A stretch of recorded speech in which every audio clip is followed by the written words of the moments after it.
What's up, everybody? Welcome back to the Properties and Pour-Overs podcast. My name is Adam Colburn, and today I have a very special guest in the shop, my buddy Jon Fothergill. What's up, John? How you doing, Adam? Good to see you. So good, man. So good. So glad that we could finally do this. It's been like a year and a half in the making. I know. North Carolina. I've never been here. Dude, how's it been so far? It's been good. A little colder than I thought, to be honest. I'm used to Boston, so it's not a big deal. But Right. but no, it's been fun. Raleigh's been a good time, and we're here in this beautiful coffee shop, and I'm excited. Yeah, awesome. Well, just to get to introduce yourself to the listeners, can you tell me where you're located in the country? Which you kind of already told me. But, Yeah. where you're located in the country, and what does your business look like currently? Yeah. So right now we operate in mainly New England, right? So a lot of our deals are northern Massachusetts, southern New Hampshire. We actually just locked up a deal today in Vermont, which is going to be our first deal in Vermont. Nice. A little bit of Rhode Island, and then we're yet to get into Maine, but we have a deal under contract we're trying to sell in Maine. So our main focus was New Hampshire and Massachusetts, but we're trying to expand into the rest of New England. Yeah. As far as the business right now, so our team kind of looks like this. So it's my brother is my business partner.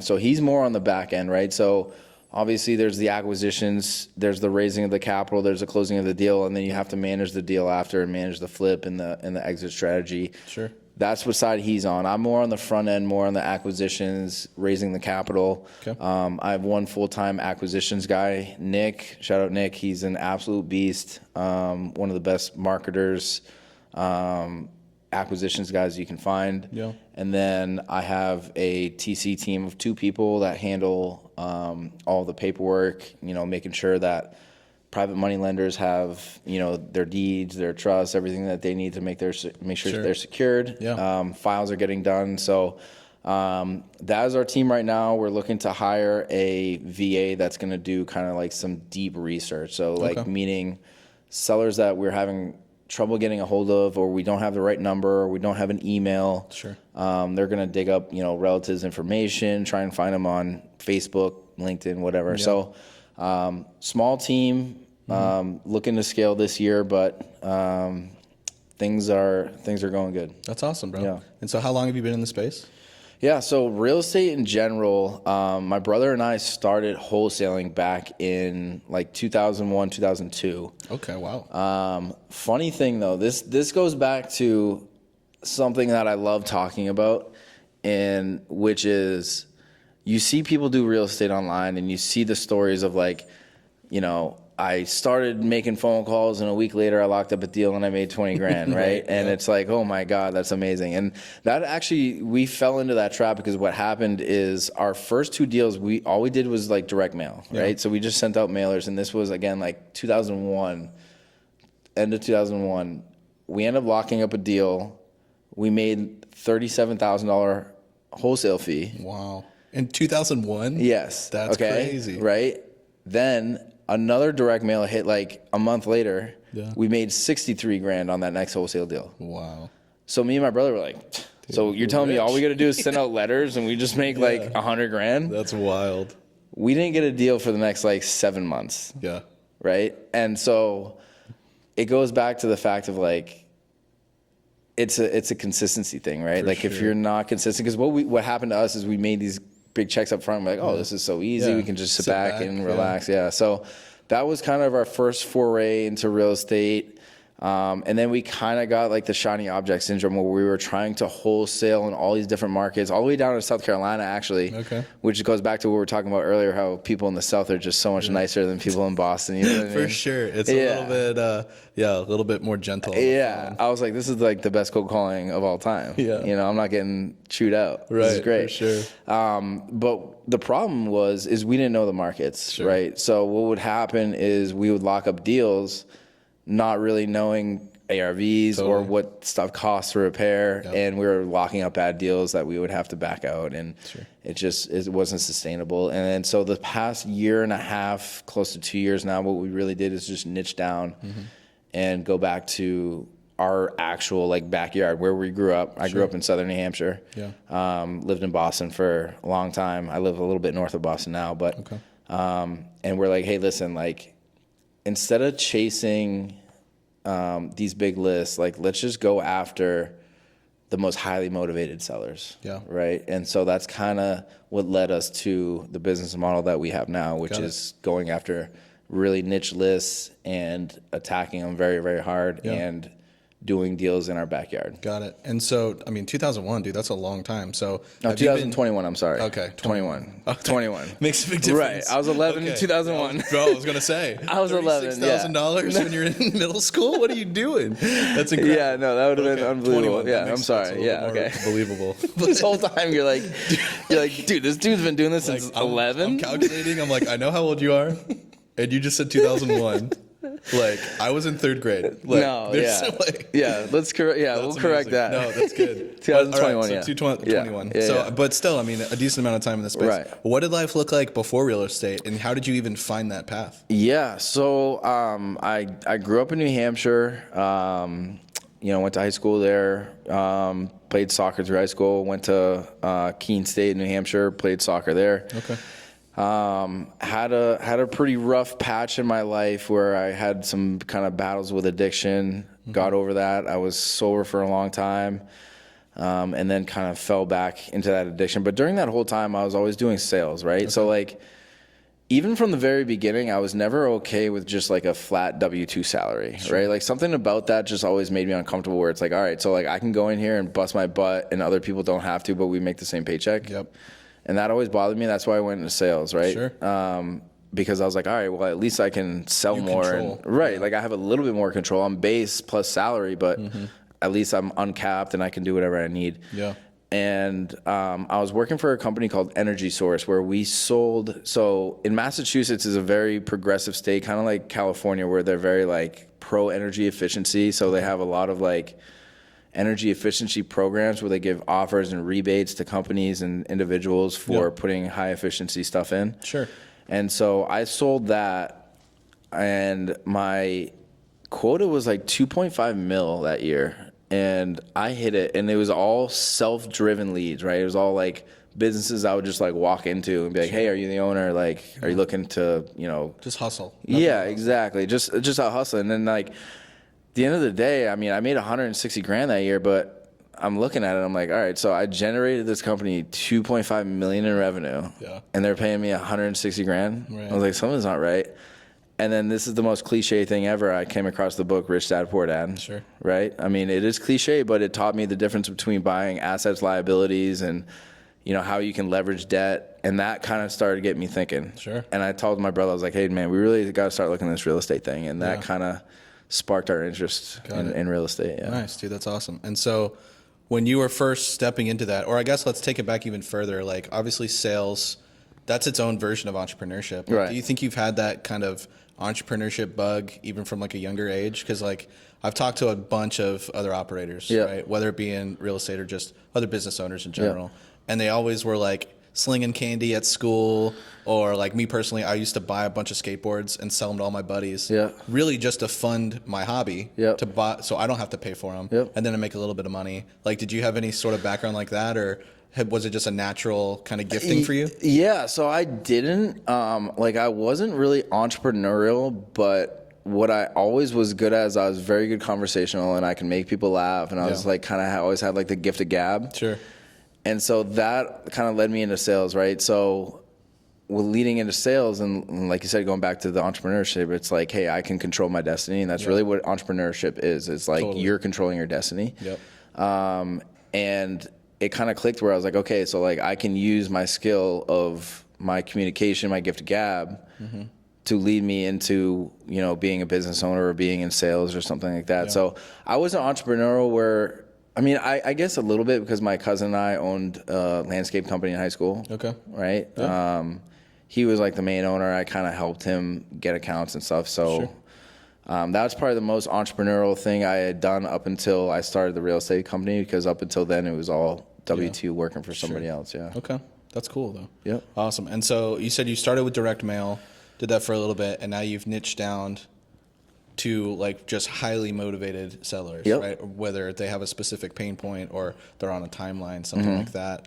Kind of break me down on maybe your process on acquiring leads. What do you think is the most effective kind of acquisition strategy? And then we can talk through kind of what you're focusing on as far as exits. Like, is it only flips? Are you looking at other things moving forward? What does it look like? So yeah, our big pivot, honestly, like you hear a lot, direct to seller, direct to agent. Yeah.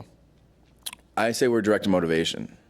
Love that. Right? That's good. Yeah. Like we're direct to motivation. We go to the highest motivated people. And so that's where we got into the pre-foreclosure space. Now, as far as like exit strategies and stuff, obviously it's deal by deal. Like the market that we're in, our ARVs are really high and you can't rent for that much, right? So we do a lot of flipping, and as the market has been changing, I mean, we've been speaking about this kind of all weekend off and on, is doing more just kind of like wholesales, right? But obviously there's subtails as well because we're taking over subject 2, but we're just not doing like a 3 to 4 month rehab and then holding that asset for so long. We're trying to get more velocity of money where it's like, you know, we can take it down, clean it out. Maybe we won't make 60, we'll make 40, but we'll make 40 in 2 to 3 months, not 4 to 6. Right, and it's more guaranteed, right?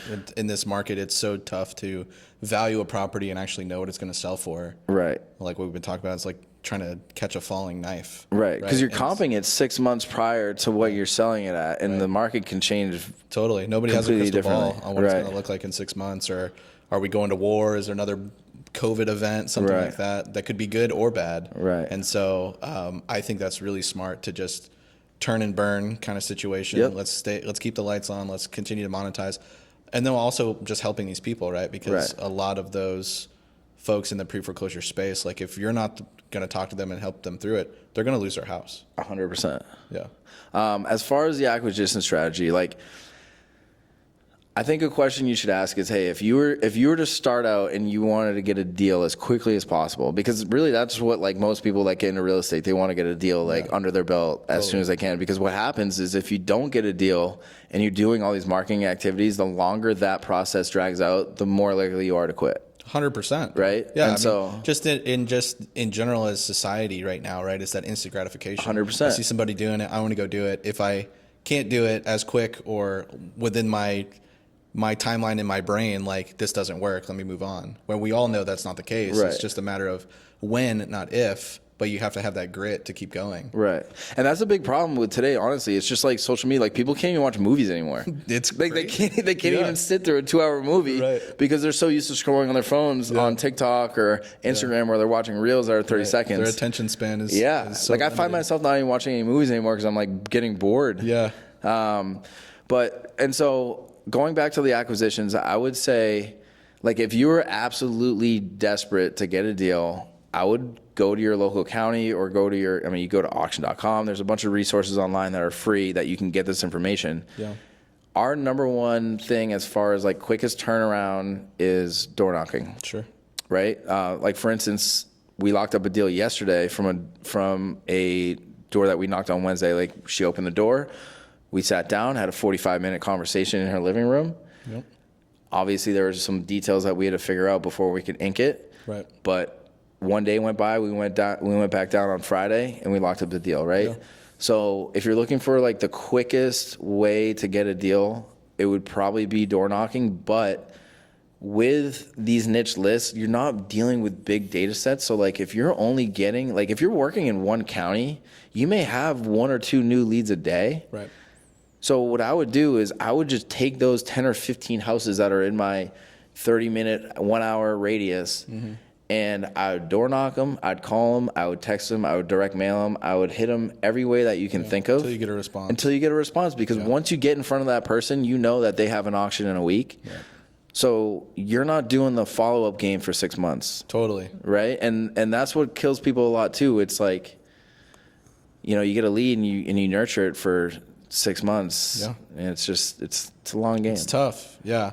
Well, and I mean, it's uncomfortable, right? And I think a lot of people don't want to step into that discomfort of going and knocking on some stranger's door and then kind of presenting like, hey, I know the problems that you're dealing with. Let me help you. Right. But like, if you can get out of your own way and know that, kind of change that mindset of like, if I don't go help them, they have no solution. Right? Like I'm the solution that they don't know they need. So I'm doing them a disservice if I don't knock that door. 100%. That's the biggest thing too about this niche stuff that we do, is having, like, you have to actually believe that you're there to help them. Yeah. Because if you don't, like, they can feel that through your interaction, and commission breaths all over 100%, 100%. And honestly, if you don't actually truly want to help them, like, first of all, you're not gonna sign deals. Yep. You're probably gonna sign bad deals. And what's more valuable than a deal to me is a testimonial. Oh, dude, for sure. Or a Google review, right? Like, so one of the big reasons that we inked this deal that we inked on Friday is we have a couple sellers that are like my go-to referrals. Like this lady, Susan. Yeah. Dude, she's hilarious, but like we've helped her out, and like she called the Boston Globe, which is the biggest newspaper in Boston, was like, whoa, I want to have an article about these guys because they are doing amazing things. Yeah. And I'll be in the living room and be like, hey, listen, because most people, they're in a vulnerable position. Totally. They think everyone that's calling them is taking advantage of them. So it's really important to like really build rapport. And so I'll like have Susan on speed dial. Yeah. I'll be like, Claire, just talk to Susan. And Susan's like, let them know what's up. Yeah. Yeah. Of course. But again, it comes down to just, solving problems and actually like trying to put these people in a good position. Yeah. Well, and I totally agree. I think if you're going after this niche solely because you want to get a deal done, you're not going to last long. No. It's people over profits always. Mm-hmm. The profits come when you bring that value. But you have to have the stomach for it, right? I always say when you're dealing with pre-foreclosure specifically, we're more therapists than we are real estate investors. Right. And if you're not okay with sitting in somebody's kitchen table for 45 minutes to hear the sob story of how they got to where they are, this isn't the space for you. No. And so you have to be built for that and actually truly care about people. But if you that fits your model, I mean, you can make an ungodly amount of money in this space and help a ton of people. Right. Yeah. And that's the beautiful thing about real estate, right? Is like, if that's not your thing, there's a million other ways to make money. Yeah, for sure. That's so good. That's why we're so blessed to be in this space. Yeah, totally. Okay. And so you're killing it on that side. You're mainly focusing on flips right now. Yep. But obviously we connected by joining a mastermind together, Owners Club. And so what Pace is always talking about is this Mount Everest, right? This big goal, 3 to 5 year goal that we want to chase. That's too big for us alone to chase. We need to bring other people along for that ride. What's your Mount Everest? Yeah. So my Mount Everest, again, it's always an evolving peak, I would say. Sure. And we're still kind of trying to define what that vision is, but it's definitely going to have to be in, again, like going back to the addiction thing, right? Yep. It's going to have to be something in that space. Like it's good to flip houses, right? But at the end of the day, like, again, like we want to change lives. Yeah, it's the impact. Exactly. And being in the position that I was, like, even when I was, what's crazy is, like, even when I was an addict, deep down in my core, I was like, I'm going to be successful someday. Yeah. Like, I knew it. Like, I wasn't complete. Like, I don't know if I can swear, but I was like, yeah, I mean, I was like, dude, like, I know I'm not a piece of shit. Right. Right? Like, I'm worth just going something. Right. I was just making bad decisions. Which, honestly, I don't think a lot of people get to that point, though. Right. To have that wherewithal already, knowing that when you're down on your luck, that, like, I am going to make something of myself. Right. I think that's unique for you, bro. Like, yeah, it was crazy because, like, again, like, I'd be, doing crazy things and like still deep down I was like, I know someday, like, I'm going to, like, figure this out. Like, even though, like, right now I'm not doing great. Yeah. And then so that kind of parlayed into, what we're thinking. It's still, like, even with, like, the markets, like, kind of up in Boston, like, affordability is a big thing, right? Sure. Like, affordability is huge. Yeah. And being able to provide people that may be down on their luck or, maybe just be making the wrong decisions, or even one thing that I've also thought about is, like, mentally handicapped people. Yeah. Right? Totally. Because they obviously, like, they need more independence too, right? Yeah. And so, well, and they're so often overlooked, right? 100%. Like, I think what I was talking to another buddy of mine recently, and he's kind of in similar passions, like, to help these folks. And it's like, there's plenty of people doing the traditional pad split for affordability and all that stuff, which is great. But, like, I want to help the marginalized. Exactly. I want to help the folks that are dealing with addiction. I want to help the assisted living places where they can't afford to be in one of those big box care homes. Right. The mental health, the kids aging out of foster care, like Right. all these people that are just numbers on spreadsheets somewhere.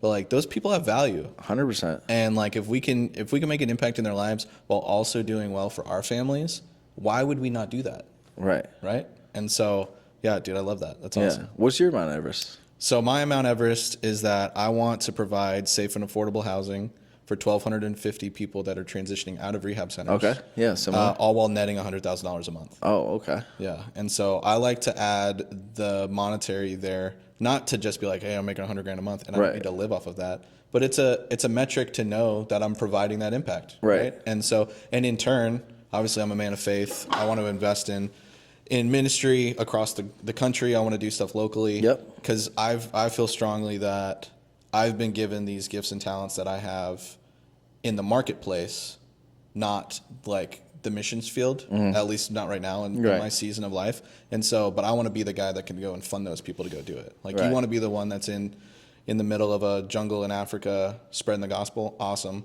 Let me make sure that you never have to worry about money. Right. Because I've been given the tools that I know how to go make money. And at the end of the day, it's just a tool. Right. Right. So if I can have an open hand, let it come in, let it go out, make that impact.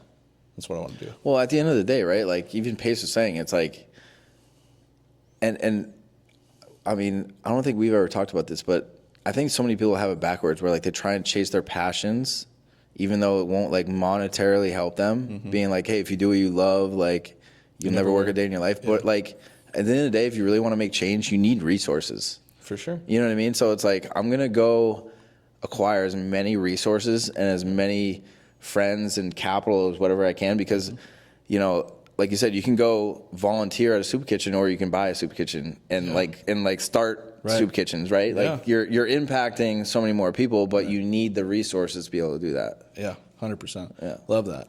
And so I guess if you want to kind of dive in a little bit, because I'm curious like how that sobriety journey was for you, to have, because that really, what that little nugget you just gave is like, I always knew that I was going to be something. Yeah. Like how did that whole come about? Like getting out of that situation, getting into this space, and now being like the man that you are. Yeah. I'm curious of like, because obviously I think that could help a lot of people that may be going through a similar situation. Is like, what is that thing? What was that string you started to pull on? And they're like, you know what? No more. I'm done with this. So, I mean, I'll give you. So I've been in and out of sobriety a couple times, right? Yeah. My biggest problem was opiates. Okay. So in my early 20s, I used to like shoot heroin. Yeah. Okay. I was homeless. I lived in my car for like a month. And it just got to the point where my family was like, listen, like we're just don't come to the house. Don't talk to us, whatever. That was the first thing. And then some years went by and I ended up getting reintroduced to some people that, you know, I knew from when I was doing some stuff. Sure. And bad environment. And it was like the very, very beginning of COVID. And I started doing things I shouldn't have. And what actually ended up happening was I ended up getting busted by undercover cops. And I was looking at a felony and I was looking at jail time. Yeah. And that night I was just like, listen, I was like, John, like it's either you make a decision tonight. It's kind of the fork in the road. Or you either go down this path or you go down this path. Yeah. And again, like I always had that thing deep in my gut where it was like, because again, like I was always very personable. And that was another thing about the addiction thing that really scared me is I had been doing that stuff for so long that it had dulled my personality so much that I thought I would never be because I was always in high school, I was always like the party guy. Yeah. Right? I was always the guy that was like very sociable, always very like outgoing. Sure. And when I did that stuff, I became the complete opposite of that. Yeah. Like I didn't want to hang out. And the weirdest part was like all my close friends didn't do any of that. Yeah. Like I was living a double life.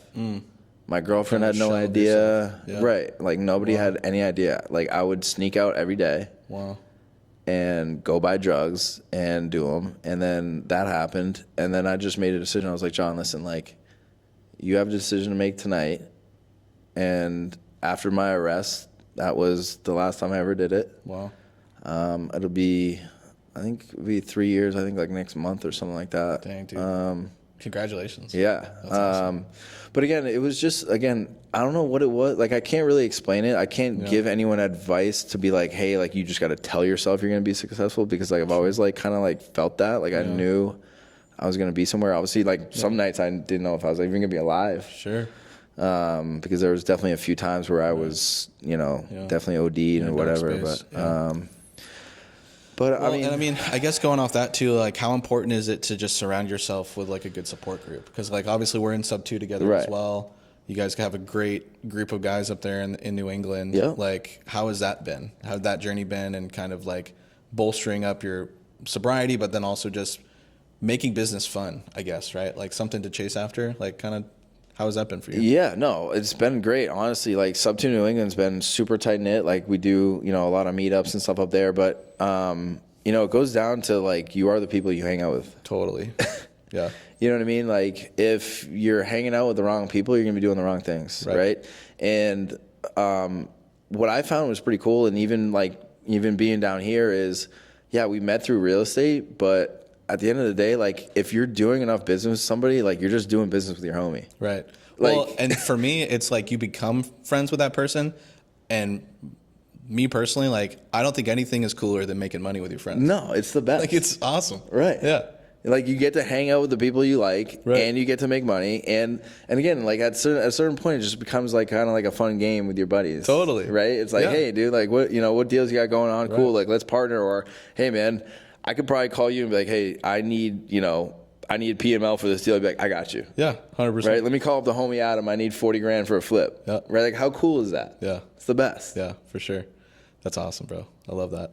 And so, kind of, you've been in this space long enough, right? Yeah. And we all know that in entrepreneurship, it's not without challenges. Right. Right. Can you tell me like a specific hurdle that you guys have dealt with over the last couple of years, and kind of the mindset that you had to get to overcome that challenge? Yeah. One of the biggest challenges, honestly, is I was always like a salesman mentality, where it was like I was just like, here are my leads, here's what I got to do. Yeah. I'm just gonna narrow down. And so the biggest transition, or the biggest kind of hurdle that we've had, is going from more of like that and like having to want to like close every deal and like be involved with like every transaction to being more like in a leadership role, where I'm setting like the culture. I'm setting like, this is the way we do things, and letting people have the responsibility to actually do it. Sure. Even if they screw it up. Right? Because like there's no one's going to be 100% of what I am. Totally. And like, so that was a big hurdle for me in the beginning. Like even hiring my acquisitions guy, I'd be like, what do you mean you didn't close that deal, dude? Like you should have, that's an easy one. Yeah. But again, like even if there's 70% of what I do, like that's 100% of the time I get back in my day. Yeah. And so the biggest struggle has been going from like, just focusing on me and like doing it my way to no, we need to set a culture and set a set of standards, and be able to let people have the responsibility to like, because again, like you're only as good as your employees, dude. That's like if you're not taking care of your employees, like what are you doing? Yeah, 100%. You know what I mean? I think that's a big mistake that a lot of entrepreneurs make is. Once they start, like they get too overbearing, it's like, let your employees have a responsibility to make decisions and like figure stuff out on their own a little bit. For sure. Yeah. So that's kind of been a big like learning curve for me. Gotcha. Yeah. Okay. Yeah. And so, as we're getting closer to wrapping up. Yeah. Obviously you're here in North Carolina for a specific purpose, right? We have very similar business models, similar goals, ways that we like to think creatively. And so, kind of to talk a little bit of what we've been cooking up over the last couple months. Give me a little teaser reel for the listeners here on what we're planning coming here in April. Yeah. So I'm actually, the reason I'm down here, down in Adam's coffee shop, is we've been shooting some content that you guys will be seeing coming out very shortly. And we're doing a super, super exclusive kind of mastermind to really give people the tools to do the deals that most people can't do, right? The biggest theme I think of our event is maximizing opportunities and finding ways of structuring deals that most people maybe not see. So yeah, we're me hosting, a 2-day weekend event down here, Raleigh, North Carolina in April. So we're still working out some of the details, but we're down here again shooting this podcast, shooting some content for it, and I think it's going to bring a lot of value to a lot of people.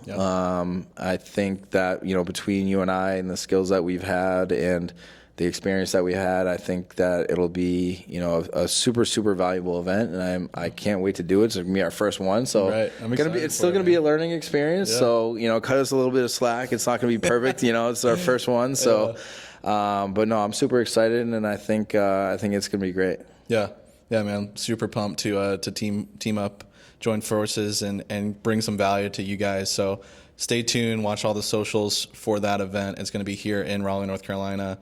We're going to cap the room at 50 people. So it's going to be a filtered space, going to be really tactical, bringing strategies that you probably never heard of on how to find deals, how to fund deals, how to put more money in your pocket. And so, stay tuned to the channel for more details on that. But Jon, I got one last question for you before I let you go. And so, you've seen a lot of things, right, in the real estate space.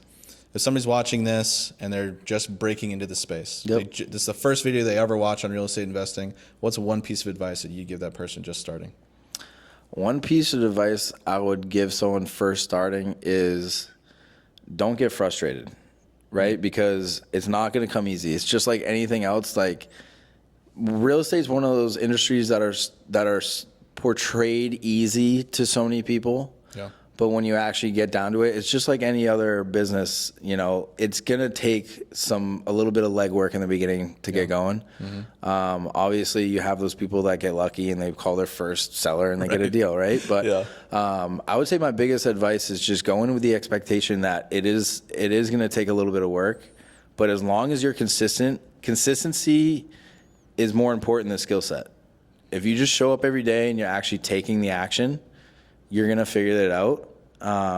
And it's accessible to anybody that's willing to put in the work. So I would just say don't jump in thinking that just because you watched a couple YouTube videos that you got it all figured out. Like, you got to go out there and actually do the thing. Another big, I know I'm kind of giving you two answers here, but another big one is don't be afraid to ask for help. Because that's what I did in the beginning. I was like, well, I could make 30 grand on my own, or I can only make 15 and split it with somebody. I was like, I'm going to try and make 30, and then I'd lose the deal because I didn't know what the hell I was doing. Right. Where it's like, I would rather call up somebody like you that's in my market and be like, hey, man, like, I have a seller on the phone. They're asking 200. I don't even know if that's cool. And you'd be like, yeah. Right. Or no. And why. And why, right. And so I would say the biggest thing is just don't be prideful. Just ask for help. Like, we've all been there. I started. I didn't know what I was doing. I leaned on people in my first 2 wholesale deals. I literally called up a guy that I knew was just an investor. I was like, hey, man, like, I think I have a deal. And he was like, yeah, you do. And I ended up paying him like $5,000 on the deal just for helping like facilitate it. But I think the biggest thing is it's a team sport. Dude, for sure. I 100% agree with that. And it's just, at the end of the day, you're compressing time. Right. Like, you've already gone through all of these situations, right? I can avoid those roadblocks. And I think there's a quote that I really like. It's where a smart man learns from his mistakes. A wise man learns from the mistakes of others. Right. And let me make the mistakes. Right. You've already taken the hits, bro. Like, just tell me what to avoid, and I can take the 5 years I've been in this space and compress that to 5 months to get the same kind of results. And so, yeah, dude, I think that's huge for somebody getting started is don't get in your own way. Join somebody's team, bring value to their business, and it will exponentially help you grow. That's so good. Well, Jon, I really appreciate your time, sharing your story. I think it's going to be a great one for the listeners, super impactful. And so thank you guys for watching. Like, comment, subscribe, all that good stuff. Until the next one, I'll catch you later. Peace.